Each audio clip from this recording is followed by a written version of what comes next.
안녕하세요. 반갑습니다. 이태희 목사입니다.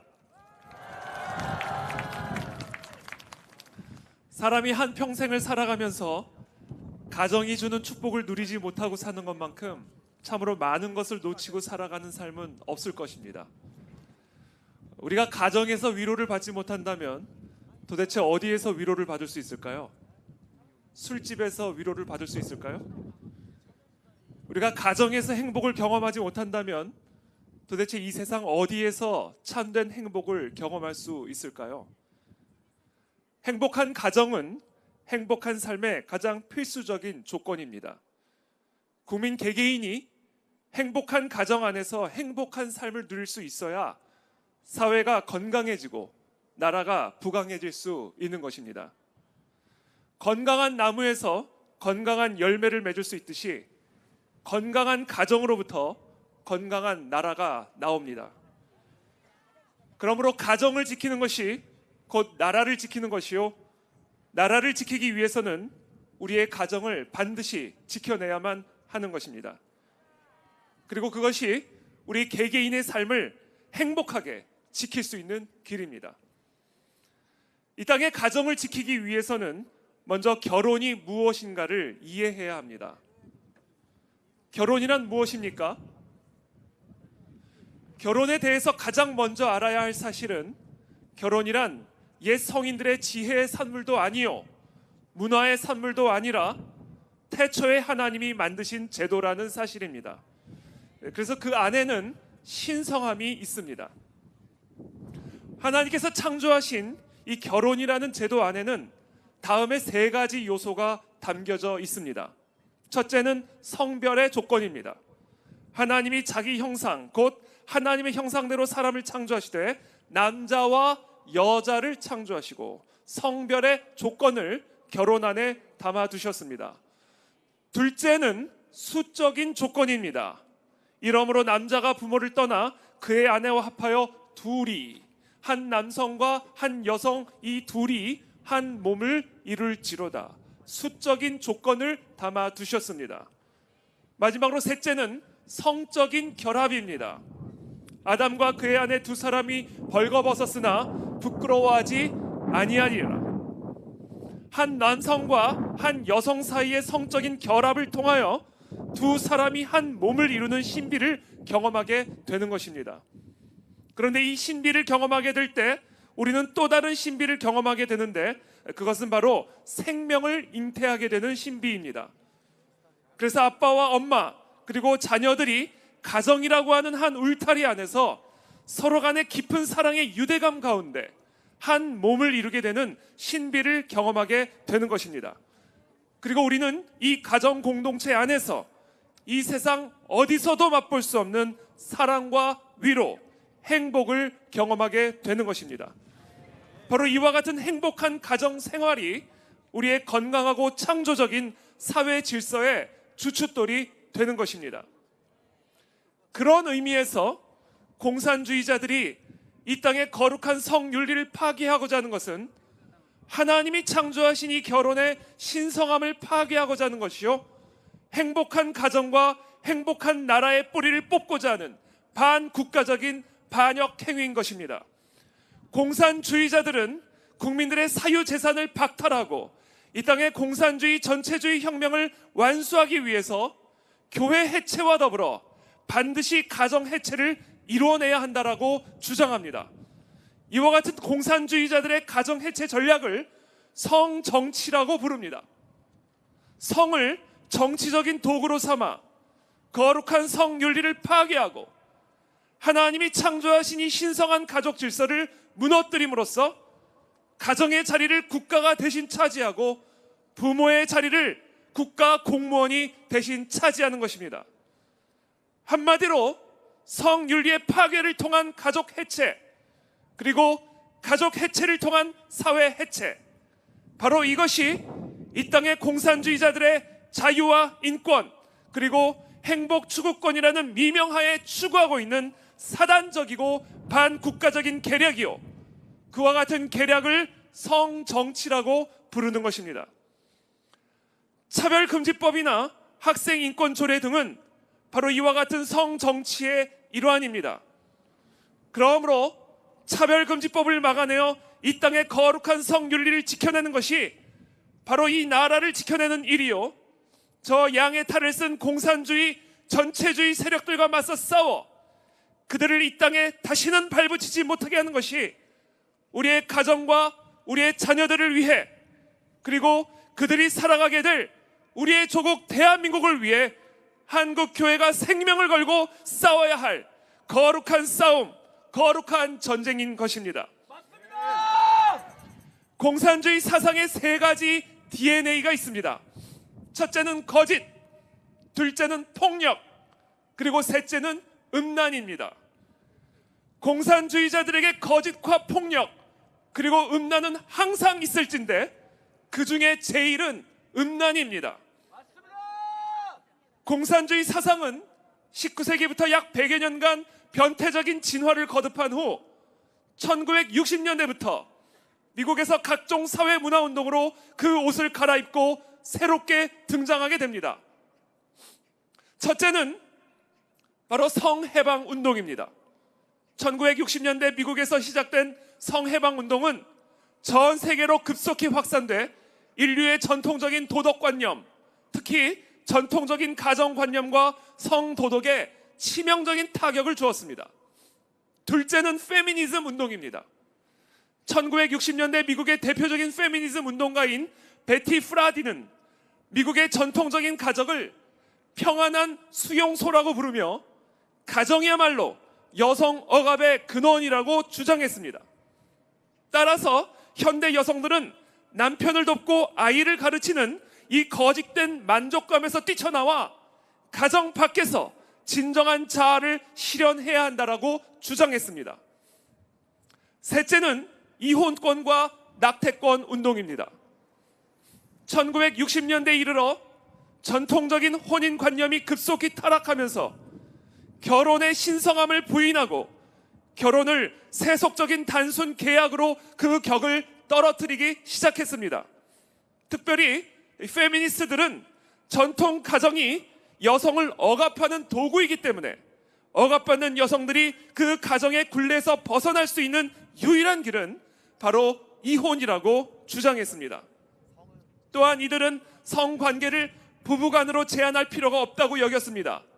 문제는 원치 않는 임신이었습니다.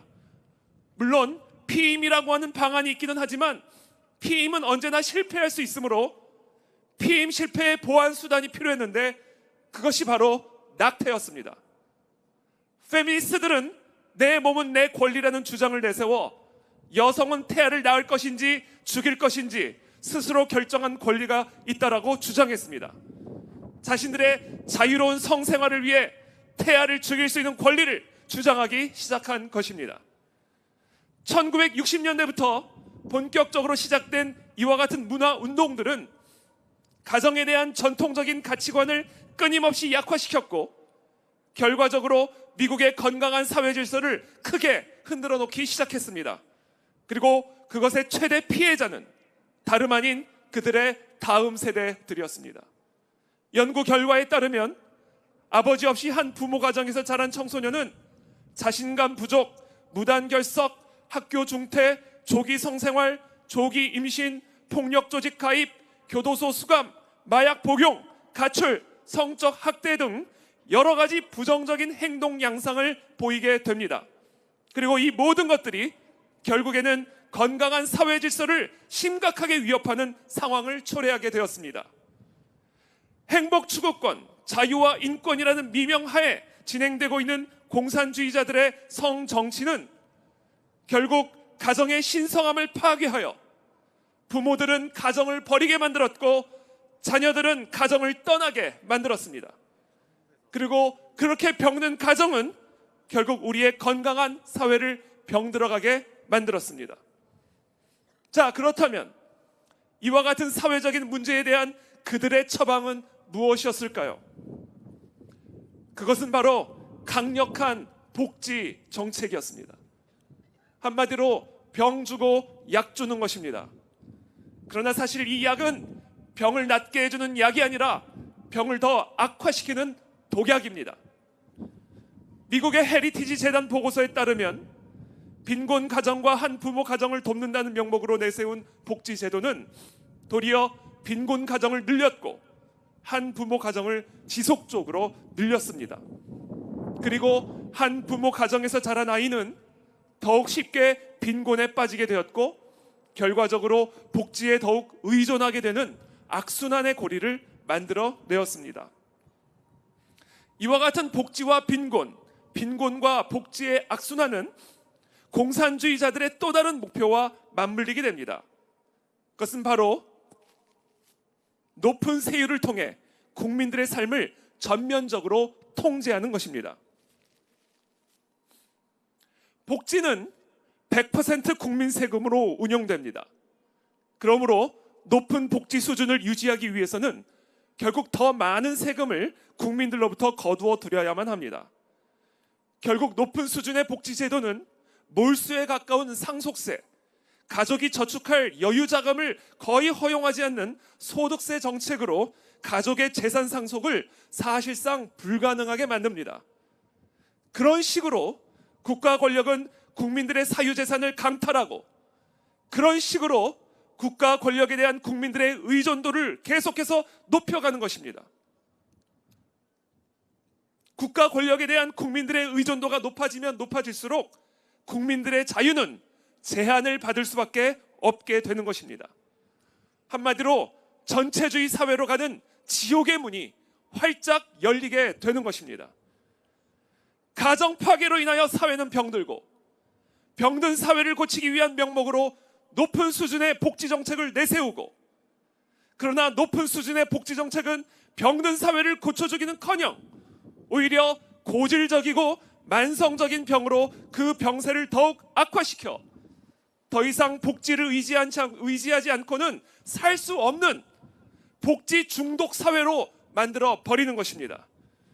그와 맞물려 높은 수준의 복지 정책을 유지하기 위해 국민들로부터 높은 세율의 세금을 거두어 들임으로써 국민들의 사유재산을 강탈하고 전 국민의 빈곤화와 전 국민의 국가 의존성을 더욱 강화시켜 국민들의 자유를 국가 권력에 복속시켜 나가게 되는 것입니다. 특별히 그와 같은 과정에서 국가 권력은 부모들의 자녀 교육권을 빼앗아가기 시작합니다.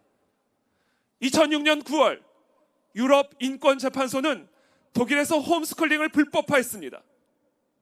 유럽 인권재판소는 신앙적인 이유로 자녀를 공립학교에 보내지 않고 가정에서 자녀를 직접 교육하는 것을 금지한 독일 정부의 조치는 정당하며 그와 같은 조치가 부모의 권리를 침해하는 것이 아니라고 판결했습니다. 2009년 7월 미국의 뉴햄프셔에서 홈스쿨링을 하는 어느 10살 여학생은 법원으로부터 공립학교에 다니라는 명령을 받게 됩니다.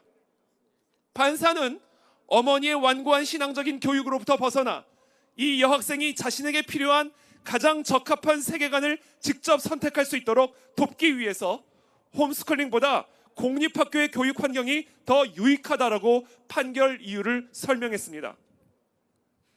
자녀 교육에 대한 우선적인 책임은 정부가 아닌 부모가 가져야 합니다. 성경은 자녀 양육의 책임을 사회 전체나 정부에 두지 않고 부모에게 두고 있습니다. 내 아들아, 네 아비의 훈계를 들으며 네 어미의 법을 떠나지 말라. 이는 네 머리에 아름다운 관이요 네 목에 금사슬이라. 성경에 따르면 자녀를 가르치고 훈련할 책임은 전적으로 부모에게 있습니다. 이와 같은 성경의 일관된 가르침은 무엇을 의미합니까?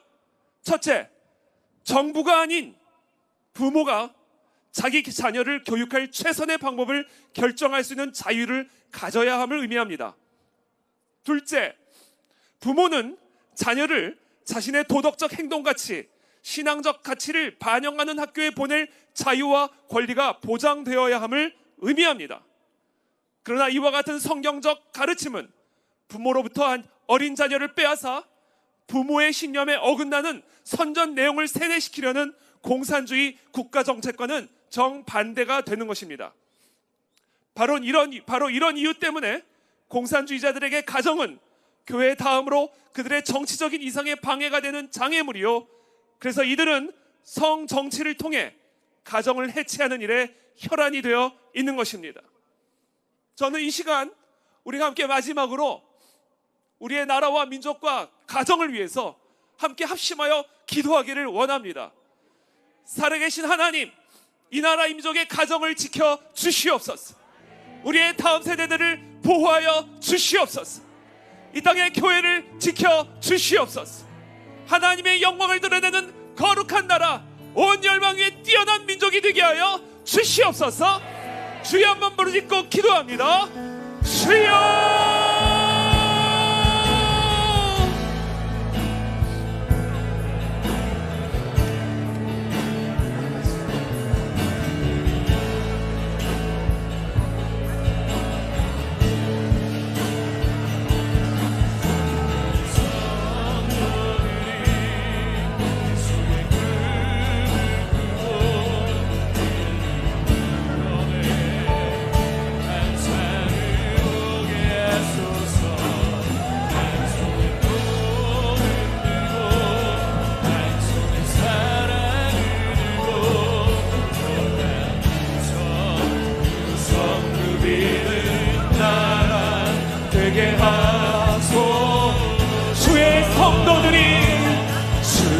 성도들이 예수의 꿈을 꾸고 인류 구원의 완상을 보게 하소서.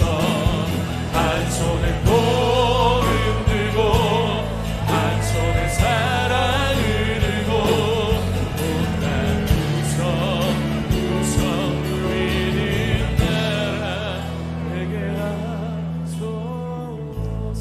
살아계신 하나님을 찬양합니다. 이 나라 인족의 주인 되신 만군의 여호와 하나님을 경배합니다. 이 땅의 모든 가정들을 회복하여 주옵소서. 이 땅의 다음 세대들을 구원하여 주시옵소서. 한국교회가 이 가정을 파괴하려는 공산주의 영과 맞서 싸우게 하여 주시고 생명 걸고 싸우게 도와 주시어서 한국교회가 하나님의 영광이 승리케 하여 주시옵소서. 그렇게 하실 주님을 찬양하며 예수 그리스도의 이름으로 축복하며 기도합니다. 아멘. 할렐루야. 하나님께 감사와 영광의 박수 올려드리겠습니다.